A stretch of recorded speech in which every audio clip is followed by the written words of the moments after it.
Today we're going to shade. Hopefully you've watched the video before this where it shows you how to outline a photo in order to get ready for a realistic drawing of a portrait.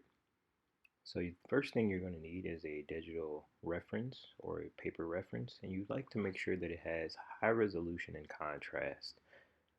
The reason you want to do this is so that way your shadows are extremely dark and your highlights or the whites in the photo are relatively bright, and it gives you a good range. If your entire photo has only a few values, it'll be a little harder to learn. I mean, you can have a video that does it either way, but you kind of want to make sure if this is your first portrait or your first few portraits, you want to make sure that you give yourself a higher tonal value range. A few of the recommended materials that I have are pencils 2H, 2B, 5B, and 8B. So this kind of goes into the same example of why you want to have a decent range, because you want to have more things at your disposal to work with. By having more things in a higher range, you're able to create a more convincing picture at the end of the day. So you can grab these pencils at Hobby Lobby or Michael's or anywhere. But while you're there, make sure you grab some blending stumps. They come in a pack of, I think like 8 or 9 or something. It's like 3 of each. You definitely want to make sure you have some Q-tips as well as a paintbrush. These, coupled with a mechanical pencil or a mechanical eraser or even a Tombow, once again gives you just a lot of things at your disposal for you to get comfortable with. And you can also have some of that gray eraser, the kneaded eraser. And even if you have it, a cloth to spread the lead if you're working larger. So the paintbrush kind of makes up for it, as you can see here. You can use it to set, it's called toning the paper. By setting the tone or toning the paper, it gives you a base layer that you're starting off with. A way to kind of bypass this is if you're working with already toned paper. So if you have tan paper or gray paper, you would be able to just add shading where you need it, and you would be able to use a white charcoal pencil or white chalk pencil to add the lights, and that makes it a lot easier. But most people start off from just regular white paper, which is what we're doing here today. First thing you want to do is try to find the darkest parts in your portrait, and you would like to shade those in first with the second to darkest pencil. You don't want to jump straight to the darkest yet, because you want to kind of just take your time and build on this drawing. So as you can see, the darkest parts of this drawing are around the nostrils and the very center of the eyes. And then if you go to the second darkest, it'll be like around the eyebrows. And that's what it is in most photos. So the things that you learn during this one, you'll be able to take on to other ones. So I have here my 5B pencil, and I'm shading in the nostrils. And give me just a minute, and I'll grab another pencil here. So one thing you want to do when you're shading, if you noticed, the tip of the pencil becomes dull, and it actually ends up shading at less and less of a fine point. So sometimes what I'll do to build up, I'll actually start off with a mechanical pencil, which you can grab different lids for. They do have like different levels of B, but it's not as common to find. I mean, I found them on Amazon. If you'd like to invest in that, that's cool, but if not, then it's perfectly fine to use the default that it comes with, and then you would be able to use the smallest blending stump to kind of do your detail shading inside without jumping in too fast and possibly ruining the lines that you had for the eye to make it look realistic. And if you do end up ruining any of those lines, it's okay, because based on the tools you have, we can work them to put those highlights back in there or to put the smaller lines back in there. If you don't have a mechanical pencil, then you can just sharpen your regular pencil to a point, but you will have to sharpen it more often. So as you can see, you just take your time, and I see where the shadow is in the eye, but the reason why I don't want to just jump in and put the 5B straight to it is because I don't want to lose the detailed drawing that I have here, but I also don't want to go too dark for the area that's around it, because if I were to go too dark too fast, I would begin to lose the lines that I initially sketched out. So as I build up the center of the eye and I get to a point where the entire thing has a couple of tones on it, I'll start building up the lines around it. So even though I don't have any kind of line being lost right here at the bottom, so I want to make sure that I build a few shading levels up here too. So if you were to look at the bottom of her eye, you would see that between the eyeball and the bottom eyelid, you can barely tell that there's a difference there, like in the drawing. I mean, the actual photo. You can't see a defined line, and because of the quality of the photo, I can't zoom in anymore either. So I'll make a obvious line here in the drawing so that way I can build the shading, and later on I'll end up building around it to where it'll look more realistic towards the actual photo. So you can lighten up your lines simply by rubbing them with a blending stump. The first thing that you would think would be an eraser, but you don't necessarily have to erase all the time, as you'll notice with the way that we're drawing. Just by rubbing with the blending stump, you're taking a lead and you're spreading it across a larger area, so that lead is no longer at the line that it was initially. Because if I wanted to draw just a super light version of this, I could do so without picking up the pencil after I draw the initial lines. I could just take the paintbrush, the blending stump, and the Q-tip and shade this entire thing. But in order to grab a wider gradient of values, that's why we're adding more lead as we're drawing. So you see, I'm not necessarily tracing the line where I want the separation from the eye to the eyelid, but I'm tracing the line where I want the shading to be.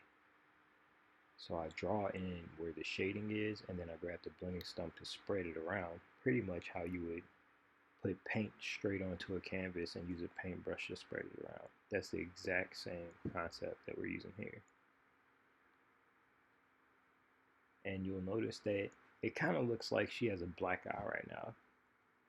The only reason why it looks like she has a black eye is because all the rest of the paper is white. This is why we take our time and build it up, but we also don't want to go and put the exact value because we'll begin to lose ourselves. You know, when you're first starting off, it is kind of hard to change the way that you see. So if you look right here, I rubbed off most of that because it is going to be all around the same value because of the shading there. And if you use this Q-tip, you can kind of start to pull some of the lead from the area where you're working, and you pull it away and build a shadow or shading base around it. And in doing so, it no longer looks like a black eye because all that white paper isn't in contrast to it anymore. Now you're starting to have the piece of paper at a darker level, which kind of pulls down where I was just shading at the eye. And for someone fair toned like this, I try to cover as much of the paper as I can when I come to it. So as I go down the cheek, I can kind of just add in where I'm going to see some shadows later and build towards it. And while I'm doing that, I'm connecting pretty much like from this eye down to the bottom of the mouth, and just so that way I can have something to work on to take a break, I'll move around to where this mouth is and put just a little bit of shading down here, because by shading other areas, it creates the same concept that it's not too dark. You know, you don't want to get too wrapped up on, oh man, am I going too dark with this, or is this too light? You can't really tell until the rest of the face has something on it. Mind you, this is just one process. I'll post more videos of different processes where we would start off the entire face with one level of shading. We'll just go across the whole thing, and then we'll build up each area as it gets darker. And there's another way where you can also just take the lid, shade the entire paper, and then put your tracing on it, and then we can actually use the eraser to do what's called a negative drawing.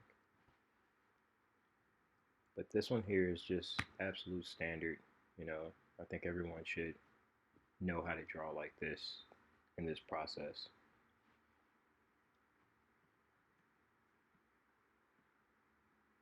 So as we return to the eye, we hit the mechanical pencil and we'll redefine some of these lines where like the eyelashes will be in the bottom of the top eyelid. The mechanical pencil is pretty essential when it comes to the shading process, because in shading your pencils get a little dull and you might forget. So you'll grab a pencil on accident and go to shade a spot and the line will be entirely too thick for what you wanted. Then you have to grab your eraser and go back and erase and then try it again. And because your eraser is too big, you erase too large of an area and you're pretty much redrawing that area all over again. So I like to take my time when I'm drawing. And you'll see just in 1 hour how far we will actually get with this just by taking time. Whereas if we were to consistently make mistakes, it'd take hours.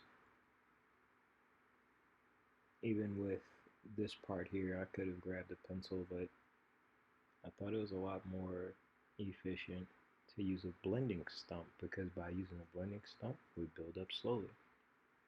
And you'll notice with your blending stumps that just like with the pencils, when you use the tip, you can actually smooth out a line, versus if you were to angle it a little bit and use the sides, you get more of a shading effect. And that comes in really handy because you'll have some lines when you're drawing faces, like around the cheeks or the tops of the eyelids, where you don't want like a solid pencil line. You want a straight line and you want it to kind of have a little bit of shadow on either side of it. You might not know how to get there. Something like a Q-tip might be too thick at the time, but the blending stump will be just right. And the Q-tip and paintbrush are extremely good when you want to kind of smooth out some of those shadings, like when you're going in between different levels of shading. By different levels of shading, I mean, for example, where you have the cheeks and the forehead or the chin and the nose, where it changes the level from the front of it to the side. So you got the top of the forehead, which will be really bright depending on where the light's coming from. And as you go left to right on the forehead, it's different levels of shading. You could get this shading right, like the levels, like darker, and darkest. But in between, you'll have this solid line in between them, like it'll be really blocky. You can get rid of that just by grabbing your paintbrush and shading left to right, or your Q-tip. It's like this area here, I know that I don't want to use a pencil because it'll make too hard of a line, and then I'll have to go and blend out every single one of those lines. Even if I were to shade, it'd have too much of a gradient, you know, where it looks like staticky, where you can still see the paper through it. But by going straight for the blending stump, I'm smoothing over the lead like immediately. And even when you're shading, you'll get to where you're no longer thinking about lines or like patterns or anything like that. You'll literally just grab your pencil, scribble on the paper, and use the blending stump to move the lead around where you need it. I know that sounds absolutely insane to scribble on your beautiful drawing, but trust me, you'll get there. Or you'll start to understand that it really is just about getting the lead in the area. And you'll start to see the different shapes that makes a person's face up, where it's no longer just like squares, circles, and rectangles. It's actually just odd shapes, organic shapes to that person's face based on how the light hits their face. And that's what we go over in the outline video. Go back to the library of videos. I have it posted there. So even if you were to step back at this point, you'll see that this picture doesn't look that good. The eye looks okay, but as I'm coming off of the eye, it's starting to look really muddy. But just have some confidence, because we look right underneath the eyebrow. That's how the shading is. So if it makes you uncomfortable, take a little time and add some of the lead to the area next to it to darken it just a little bit. Just as we did earlier when I went down the cheek to the chin. If that makes you feel more comfortable, so that way you don't doubt yourself. When it comes to creating art, you want to make sure you're comfortable so your soul can make it to what you're trying to create. It's like this eye was bothering me, so I went back and refined it a little bit more. The trick with eyes is that what you're looking at and what you're drawing, they can be two completely different things. But you want to make sure that you grab enough information from the eyes that you're making it look like that person's eye. But you can add a highlighter to make it look more lifelike. You can add a couple of more shadows, or you can always add to make it look better, but you definitely want to make sure you don't take away anything. Because if you don't put enough in there, then it doesn't look lifelike. But you don't want to overdo it to where it looks, almost like a cartoon eye or anime eye. So there is a nice balance. Just take your time. So while I'm thinking about those highlights in this eye, I can build around the eye a little bit more and see how I like it. What kind of mood does it set for me? Actually add the shadow on the side of the eye like this.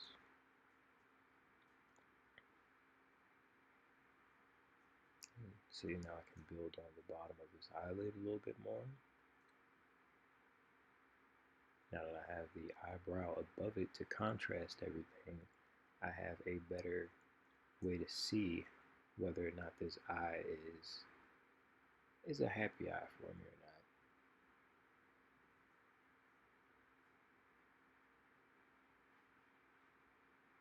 not. And a good way to build up to the next area for me, it's either going to be your Q-tip or your paintbrush or your kneaded eraser if you got it. That Q-tip, a worn Q-tip does pretty good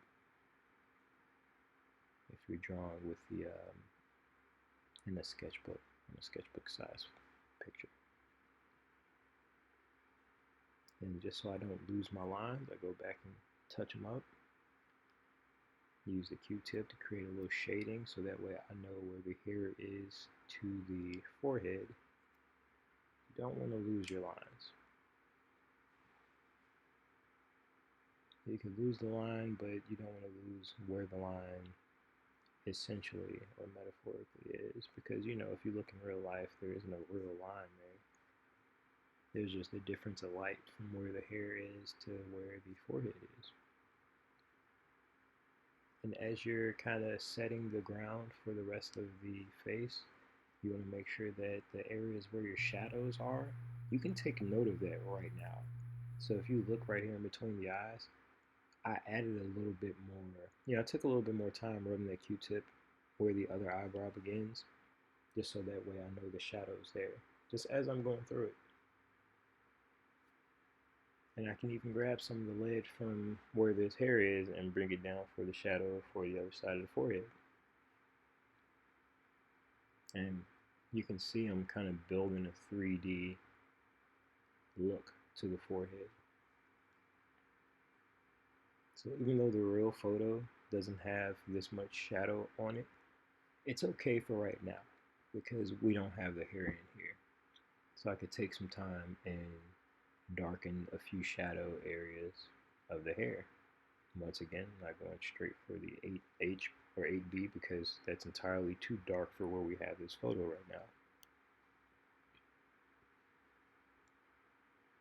Just kind of want to set the area.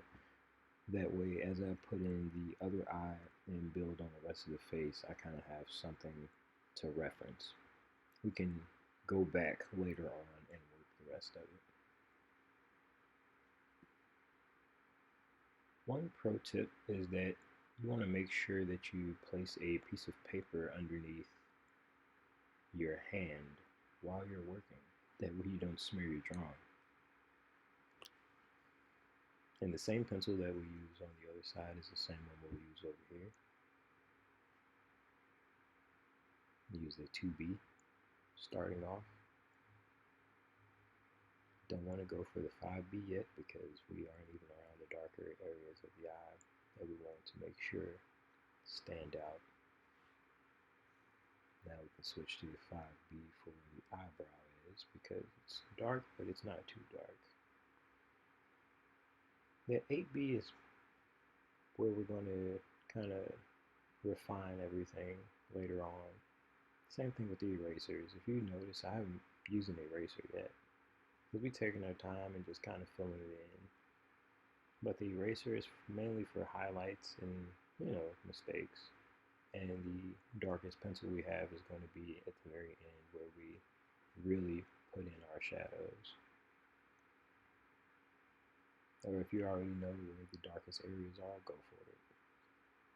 But you do want to take your time and build it up. So if you notice, I didn't put any crazy detail into the eyebrows right now because they aren't as important. What's important to me is making sure that the eyes are very, very good because if we were to draw this entire drawing and we don't like the way an eye is and we were to go back and erase it, we could potentially ruin a drawing because we may accidentally erase too much. But if we define the eye and the lines that are the most intricate and important right now, building up everything else is pretty easy in comparison.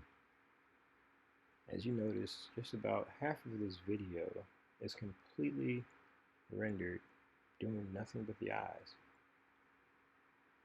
If you look at the nose, there's no life to it. It is pretty, I would say, about the second hardest thing to do because of the dimension. But the nose and lips, they aren't the life of the photo. The eyes are. You want to make sure they're looking at the same direction. They're looking at the person that's viewing it or looking off to the left or right.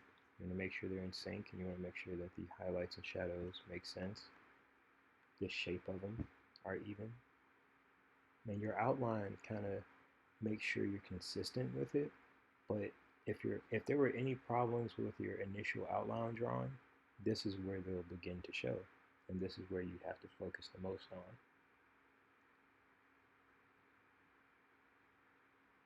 So you want to build this up the same way we built up the other eye.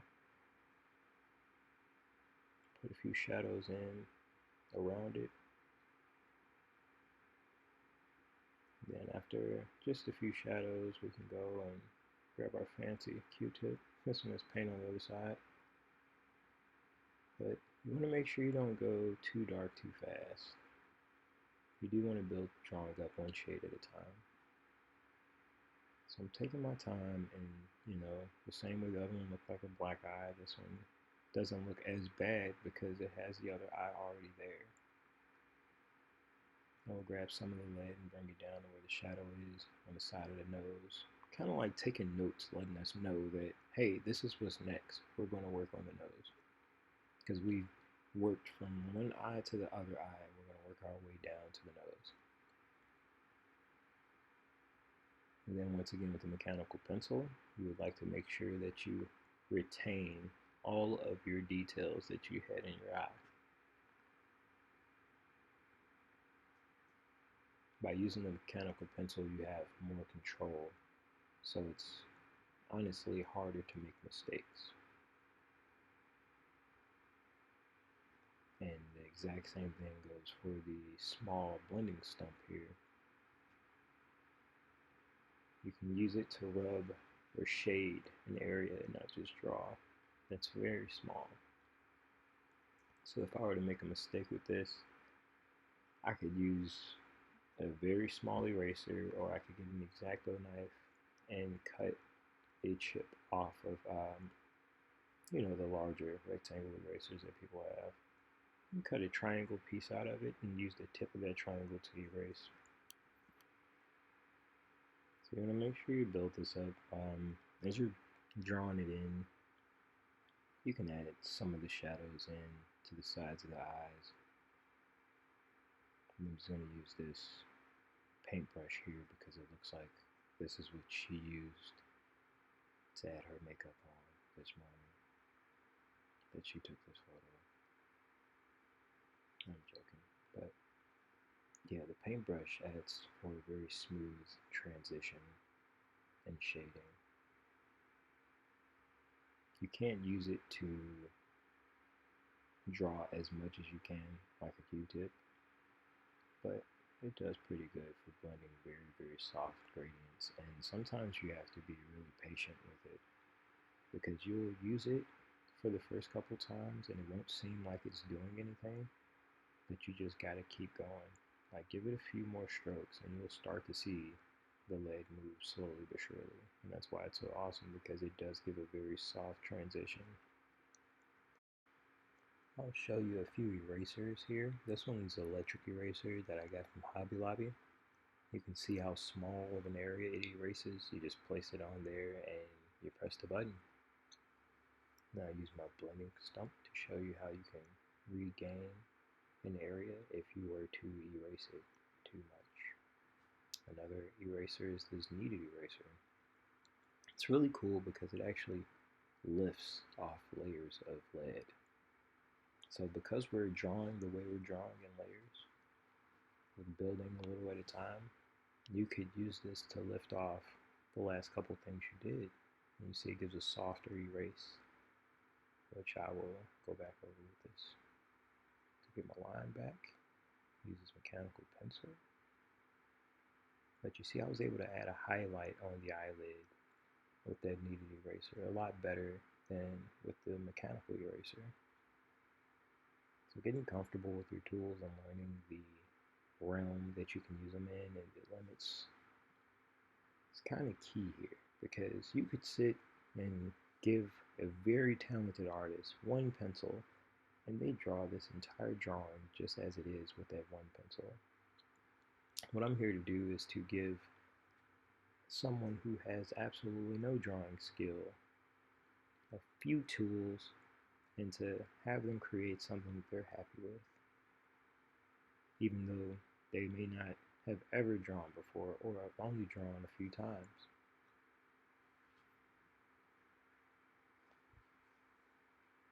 So you want to, just here, you'll see I switch from the 5B to 2B, 2B to 5B as needed, and you'll kind of get a feel based on what you're drawing, where you want to use it. Hopefully by the end of this one drawing, where we have spent 30 minutes working on an eye, or two eyes actually, you'll kind of have a grasp of what you have and the range you can work it from. It's another reason why we started the eyes, because it actually asks so much of you for the eyes. It requires so much attention and detail. And working from top to bottom keeps your page clean. So even if you're working with that paper, I wouldn't want to rub that paper against my drawing, or, maybe you don't have an entire hour or two to sit down and you're drawing this in a sketchbook over a few days. When you close the sketchbook, it's going to rub against your page that you're working on, which is why a lot of people get wax paper, or they'll get the sketchbooks where you can rip it out. Like this one has a perforated edge that takes the spiral part off.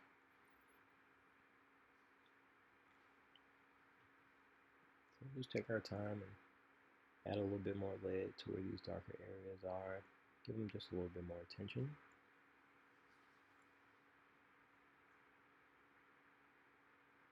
Once again, if you don't have a high contrast or high quality photo to work from, it wouldn't hurt just to like go in the bathroom and put your flash on and take a picture of yourself, or take a lamp and move the lamp around to change the lighting, and just take a photo of yourself. But you definitely want to have something that's clear. If it's not clear, then when you're rendering your drawing and it's fuzzy, when you draw, it's going to be fuzzy because that's what you see. So just using the lead that's already loaded on the Q-tip, we can add in the shadows of the shape of the nose, like I'm doing here. You'll even see, like, because of the shadow on the first part on the right side of the eye, the bridge of the nose is starting to look slanted to the side.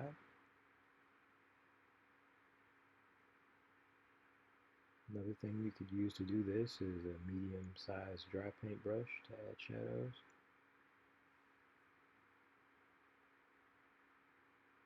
So what I'll do later on is I'll grab the kneaded eraser and straighten her nose out because it's kind of been smudged to the middle there. But now, because I kind of have a decent range of values where the eyes are, I can move down the face to the cheeks and the chin. Because after I get done with the nose, I'll be moving to the lips. And just to kind of make sure I got some of the shadows, I'll just add a little lead with a 2H. So as you can see, I didn't have to erase any of the outline because I used the lead from the outline for the picture. So even with my nose here, you'll see that the outline is actually still there, and it looks like, you know, really basic and terrible drawing. But as we draw around it, because we used 2H to sketch out the drawing, all the pencils that we're using for the drawing are darker than a 2H. So that's why the 2H begins to disappear, because it's just not as dark of a pencil. So as we move forward with this, we can use a lot of the lead that's already loaded from the previous parts of the face to draw in the next parts and shadows where the nose is. The reason why it's a good idea to do this is because you kind of want to take your time when you're doing the nose, because it can be a little difficult to get lost in, or a little difficult and you could get lost in it. I start off with the nostrils because the nostrils are the darkest area, and I'll build the sides of the nose because that's where the next kind of darkest areas are, where the shadow from the nose lay. I kind of leave the top part or front, the center part of the nose last because I'll kind of want to build up towards it, if that begins to make sense. So by using the mechanical pencil, I can outline the shadow without actually shading, but also I'm doing it very lightly so I don't create any hard lines, because I don't want this to look cartoony. How hard or soft you press down while using your utensils will really kind of make a difference in your drawings. If you're very heavy-handed, I have a video on shading or tonal value that you can check out. It'll kind of go across why and the ranges that like even one pencil can give you. And it makes a big difference when you're using things like the mechanical pencil. One, because if you're too heavy-handed with a mechanical pencil, the lead's going to break, which is going to make it very difficult for you to create a drawing. By learning to have a lighter touch, you're able to use something like a blending stump, using this very softly to move this lead around. a very light touch while blending. You'll notice the harder the utensil is, the lighter the touch you'll need, and the softer the utensil is, like a paintbrush or a Q-tip, it can actually be quite a bit heavy-handed with it to get the effect you're looking for. And you see how instead of using an eraser to show where the light is, I'm simply shading around the light as I go through this entire drawing. And that's what you want to do when you're doing the nose. You want to go around the areas where you're going to want the light. So when you get to the front of the nose, you want to build a base of shading. So I know that the nose is all one tone right here, and then I can go back with this kneaded eraser and just simply press. I'm not twisting when I press it down, I'm just pressing it against the paper to lift up that layer of shading that I just put there. And once again, like, I'll shade around the light area, like, to show that that spot is closer to the viewer. Shading around the lighted areas really is the key here. And if you go too dark, you could always just grab a eraser, and the same thing goes with that lightness of touch. You don't want to be too heavy-handed or you'll erase everything that you just put there. But you do want to build it up and just continuously create layers. And as you create your layers, the next level of shading, if it's darker or lighter, it won't be the exact same shape as the other one was. It'll be wider or it'll be more narrow because you're actually building it up like a sculpture. And if you see here with the blending stump, I'm kind of doing dots, like pixels, because it's not necessarily a hard line of shading that goes across that part of the nose. It's just a very, very small area.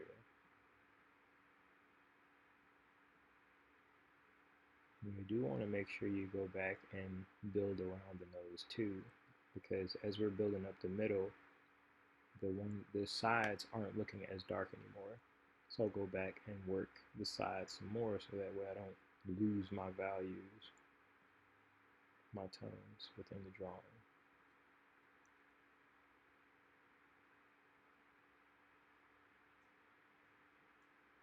And you do want to make sure that for this part you have a few different Q-tips. You might want to ensure that you have a clean one, because the more you're drawing with the Q-tip and the blending stumps, they're becoming dirtier and dirtier and more saturated with the lead.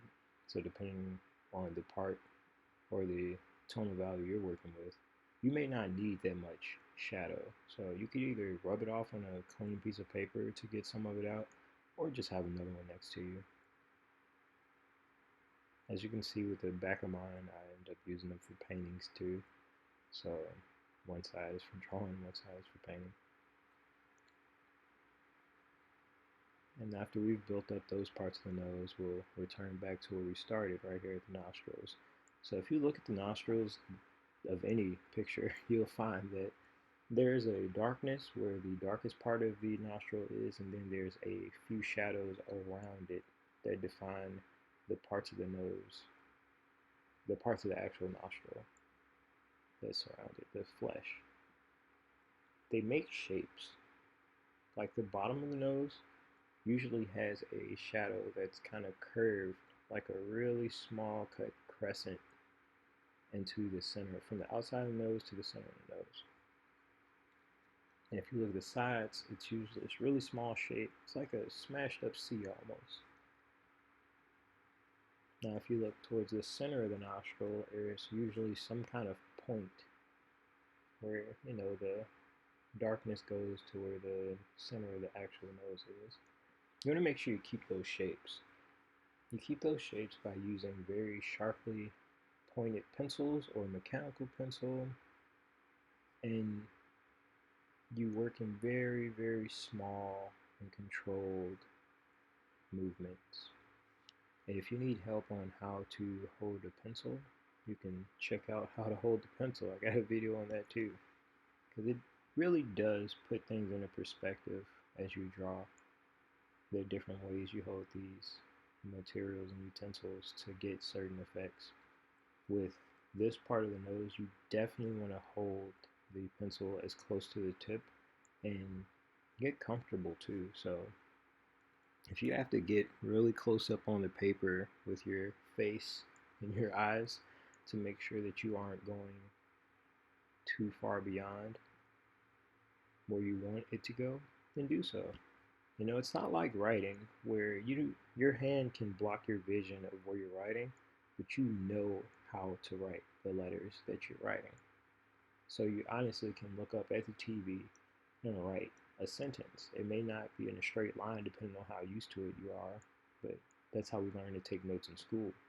But when it comes to drawing, it's a little bit different because I can put my hand on a piece of paper, I can close my eyes, and I guarantee you I cannot draw without looking at the paper. I can't look up at the TV and draw what I'm seeing on the TV. It'll be all over the place.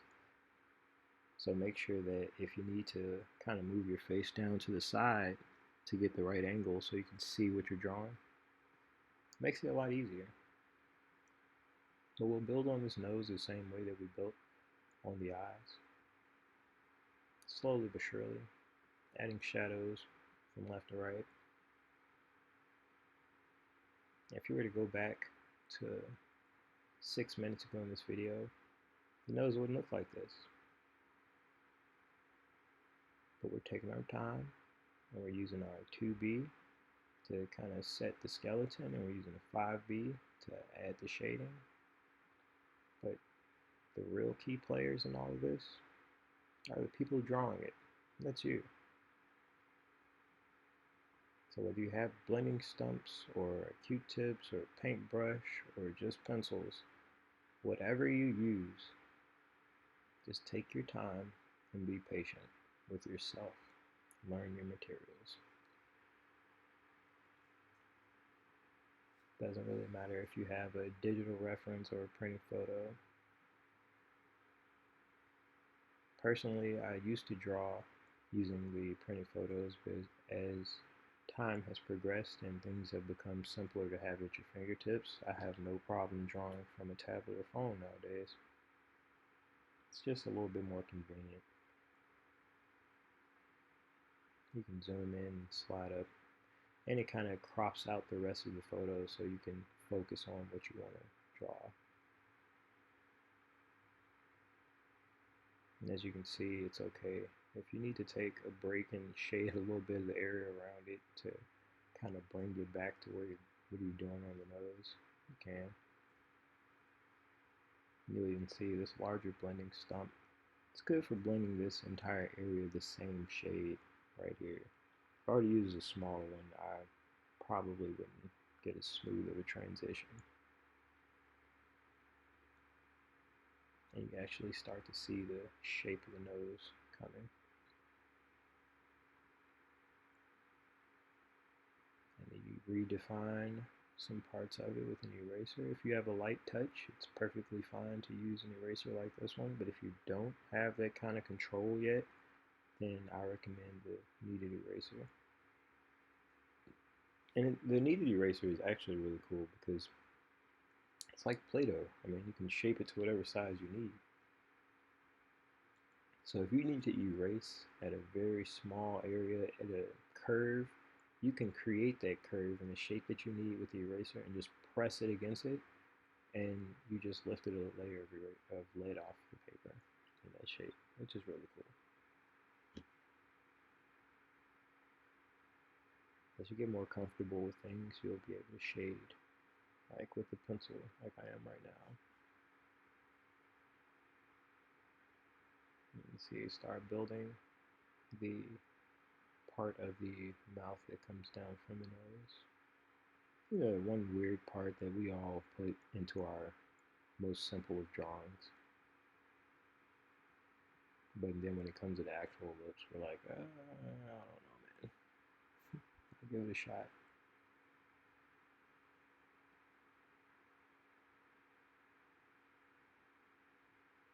And see, just with a small erasing, like that little bit of highlight made such a difference in this picture. It's not what the end result's going to be, but you can see what what an eraser can do at this point in the drawing, because there's so much of the paper that's actually toned with gray value on it right now. Whereas in the beginning it was the other way around, where a simple marking on white paper had the same effect. So as you can see with the nose, you definitely want to take your time and kind of build it, because it is the one part of the face that stands out, that actually protrudes out the most, unless you have some kind of crazy deformity or you're just born different. But the nose definitely stands out because the light hits the nose the most, so it's going to have more shadows than the rest of the drawing. So what I'm saying is, if you thought the eyes were hard, I understand the struggle with the nose at this point.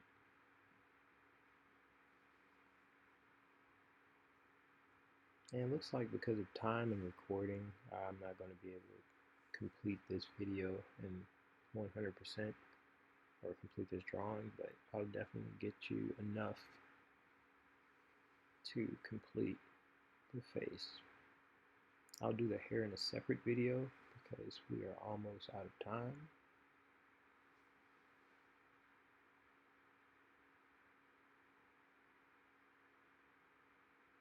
So as you can see, as I build the nose, I can see the different parts of the cheek now that may have been a little bit too dark.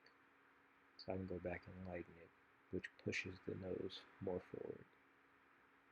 One more thing, when you are erasing, you want to make sure that you do not wipe the erasings away with your hand. The oil from your hand can catch that eraser and scrape against your drawing and ruin it. And the oil from your hand will pick up dirt later on too. So try to use your paintbrush, Q-tip, or something to brush it away lightly, very lightly, especially if you already got lid on it. It's okay to get a clean one.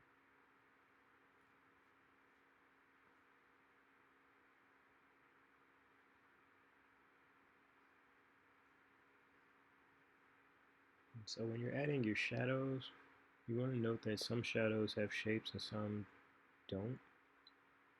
You know, like you can have a shape that is kind of like a triangle or a shoestring, or, you know, you can relate it to just about anything. Or you can have a shadow that is literally a straight line like the ones around the eyes. Either way, you don't want to just leave it solid shadow. You want to make sure that you take your time and blend it. So to give myself a break on the nose, I'll go back to this eye that I obviously have not spent enough time in, and darken it to look more like the other eye. I can outline the pupils for the eyes, so they stand out just a little bit more.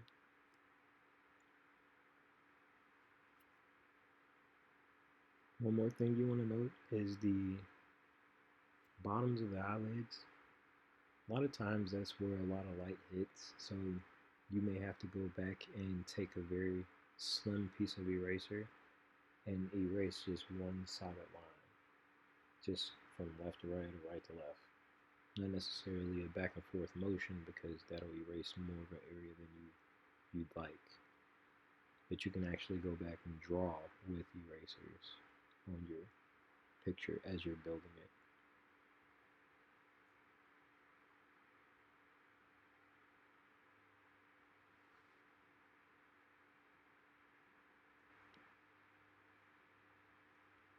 So we'll be able to get down to the lips here in just a few.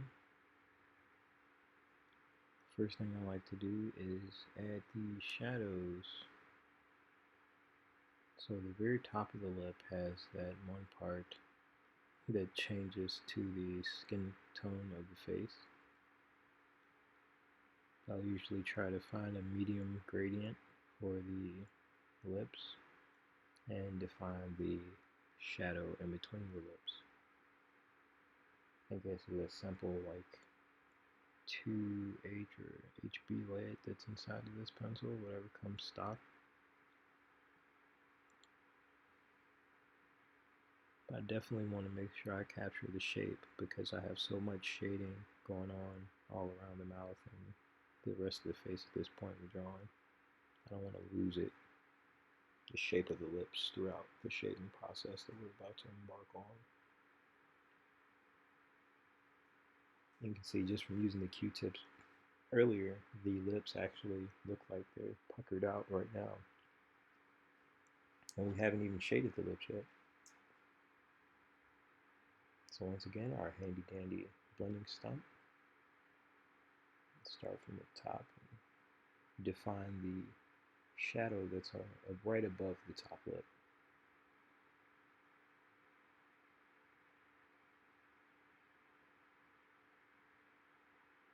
If it gets too hard of a line, it's alright, just grab your kneaded eraser. And then because the shadow inside the center of the lips is the darkest area that I'm going to have on the lips, I'll make sure that I take note of that right now with my blending stump. And if you like, just like with the eyes, you can grab your 5B and redraw that line there. And also on the left side of the lip, there's a little shadow on the right side and underneath the lip. But because the lips are the lightest right now, it looks like her lips stick out further than her nose.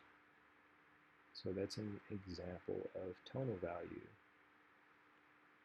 The lighter something is, the closer it looks to the viewer.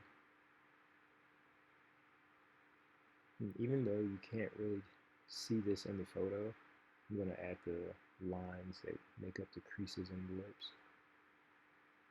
By doing that now with a dark pencil like a 5B, throughout the blending process that we're going to do, the lines will become less and less defined, but it'll create the shadows where the creases are later on. That's a part of the layering technique that we're learning today.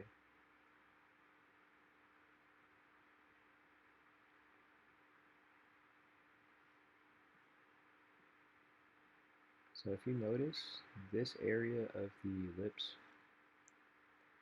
it's not really a good spot to grab anything like the paintbrush or the Q-tip, because there's just not as large of an area, and there's a lot of different transitions for shadows where you just don't have as much room to shade or, to blend. So you're going to more than likely end up using the mechanical pencil, the blending stumps, and probably just your regular pencil for these areas here.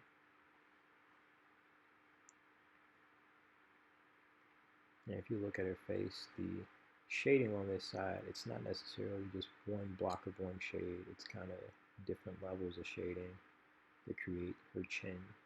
And that's why these blending stumps are pretty crucial right here. You'll see that I'm not necessarily shading left or right or like any kind of consistent shape. It's kind of random looking. It almost looks like a scribble when I first started. But as I blend it and shade more and more, it creates that shape that tucks underneath her lip. And the same process here where I'll add the lines in for the bottom lip and use the blending stump to add the shadow and to kind of blend those lines so they don't look as solid anymore.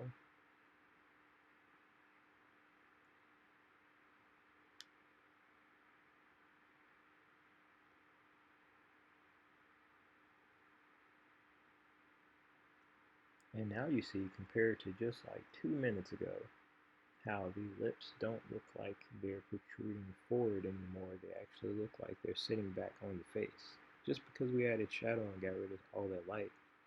So sometimes when you're in the middle of drawing, just kind of kick back from it a little bit and take a look at it and see, why does this look wrong or not correct, and just compare it to the rest of it and goes, well, is it lighter than the rest? Is it darker than the rest? Why does this eye look different than this one? And you can use some of the measuring techniques that I have like in my measuring video, and it'll help you define like if your eyes don't look like they're looking the same direction, if your nose looks twisted compared to the eyes, or even just ask a friend. There are some people who have a very keen eye for being able to point out mistakes, even though they themselves may not be artists or consider themselves in any regard any type of artist. Those people are really good for critiquing. So you're going to have to be a little open with it. So as we go through and soften some of these harder lines with the blending stumps, the lips begin to look more and more realistic, and you're able to retain the creases and shadows. And you'll have to pay attention to how the light hits the lip as well. In the corners of the mouth, it'll be a lot darker, or considerably darker than the center of the mouth, because the center of the mouth will be closer to you, depending on the angle of the photo.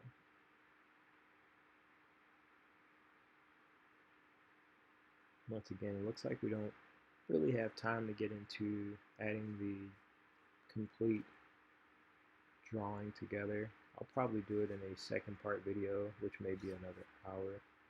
Yeah, I think we have about an hour left in this, where we complete the shadows, do the hair, and we'll be able to get into highlights.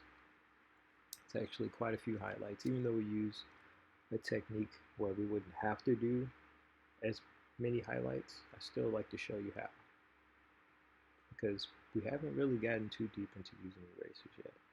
I think it'd be really cool to show you. Thank you all for watching the video. I'm going to play a little bit of tunes for you. I hope you enjoyed. Peace.